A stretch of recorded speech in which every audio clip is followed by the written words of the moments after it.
بەرژەوەندی گشتی خەڵکی کوردستان استراتیژێکی گرنگ و قەنەعاتێکی جێگیرە لە دید و تێڕوانین و هێڵی سیاسەتکردنی کۆمەڵی ئیسلامی کوردستان و لە ڕۆژی ڕاگەیاندنیەوە تا ئەمڕۆ بەکردار ئەمەی بەرجەستە کردووە و قوربانی بە بەرژەوەندەکانی خۆی داوە لە پێناو بەرژەوەندی گشتی هاونیشتیمانیان. ئەم هێزە سیاسیە لە ڕابردوودا لەلایەن هەردوو حیزبە دەسەڵاتدارەکەی هەرێمی کوردستانەوە ڕوبەڕووی پاکتاوێکی سیاسی مەترسیدار بۆتەوە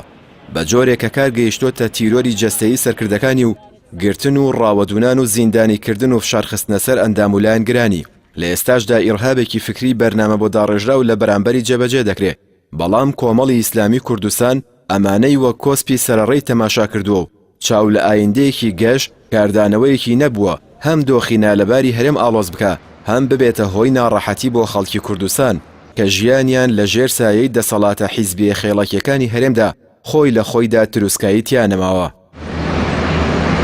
کۆمەڵی ئیسلامی کوردستان 4 ساڵی ئۆپۆزیسیۆن بوون و 4 ساڵی ئەزموونی بەشداری لە حکوومەتی هەرێم و حکوومەتە خۆجێیەکانی دیکە،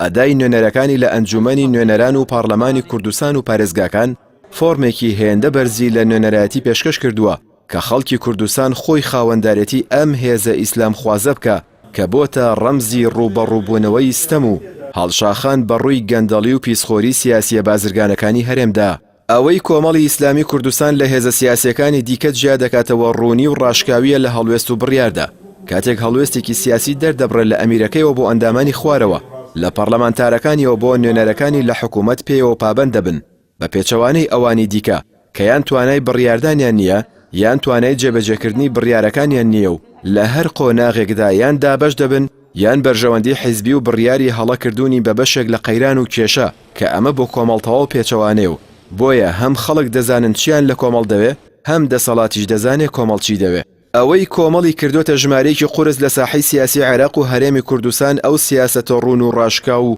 ئەو گوتارەیە گرتووەیە کە ئەم هێزە سیاسیە بۆ بەرگری لە مافی خەڵکی کوردستان گرتوێتە بەر بە جۆرێک بۆتە بەشێک لە ئازارەکانی خەڵک و خەڵکیشی کردووەتە پشکدار لە بڕیارە سیاسەکانی خۆیدا. 4 ساڵی بەشداربوونی لە کابینەی هەشتەمی حکوومەتی هەرێمی کوردستان دەسەڵات نەیتوانی ئەم هێزەوا لێ بکە کە بێدەنگ بێ لەو هەمووستەم و گەندەڵی دەسەڵاتداران بەرامبەر خەڵکی کوردستان و سەروەت و سامانی ئەم وڵاتە ئەنجامی دەدەن. هەر بۆیە بۆ یەکەم جار لە ئەزموونی حکومڕانی هەرێمدا تیمە حکوومیەکەی کۆمەڵ هاوار و ناڕەزایەتیەکانی خەڵکی لە شەقامەوە گواستەوە بۆ ئەنجومەنی وەزیران کە ئەمە بەر لە بەشداری کۆمەڵ لە حکوومەتدا پێشینەی نەبووە و ڕۆژ بە ڕۆژ فشاری زیاتر و پەلاماری زۆرتر خراوەتە سەر کۆمەڵی ئیسلامی کوردستان، بەڵام نەفشارە سیاسی و ئابوووریەکان توانیان خەڵک و کۆمەڵ لە یەکدا ببڕن، نەپۆست و پارێ حرامیش توانی چاو زمانی ئەم هێزە پاشخان ئیسلامیە بگرێت لە دژایەتی گەندەڵی و برسێتی و ئازار و هاواری خەڵک. ئێستا ئیتر کۆمەڵی ئیسلامی کوردستان لە دەستی سەرکردایەتە سیاسیەکەی دەرچووە، کەوتۆتە دەستی خەڵکی برسیکرا و موچەبڕا و چەوسێنراوەی هەرێمی کوردستان، بڕیارەکانی بڕیاری خەڵک و ئایندە و گەورەبوون و بەهێزبوونیشی دیسان لە دەستی خەڵکدایە. خەڵکی کوردستان ڕۆژ دوای ڕۆژ متمانەی زیاتریان بەم هێزە ئیسلام خواز و خەڵک دۆستە و نوێنەرە ڕازگۆ و بوێرەکانی زیاتر دەبێ. هەر بۆیە لە هەڵبژاردنیشدا شەقامی ناڕازی و خەڵکی ئیسلام خواز چاویان لەسەر کۆمەڵی ئیسلامی کوردستانە کە بتوانن هاوشێوەی 4 ساڵی ڕابردوو ببنە نوێنەر و داکۆکیکار و پارێزەری مافەکانیان لە عێراق و هەرێمی کوردستان. بە تێڕوانین لە ئەجێندای سیاسی کۆمەڵی ئیسلامی کوردستان و گوتاری سەرکردە سیاسیەکانی و ئاڕاستەی کاری نوێنەرایەتی ئەم هێزە ئیسلام خوازەدا ئەوە بەڕوونی دەبندێ کە خزمەتکردنی خەڵک و پاراستنی شکۆی ئینسانی کورد و داکۆکیکردن لە مافەکانیان بەبێ جیاوازی وەک بەشێک لە کاری بانگەواز و خواپەرستی سیر دەکرێت و ئەم نەهجەش بۆتە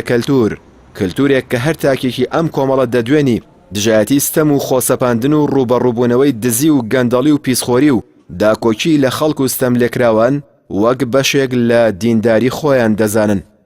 بە هەمان شێوەش کۆمەڵی ئیسلامی کوردستان چاوی لە هەڵوێستی جوامێرانەی خەڵکی کوردستانە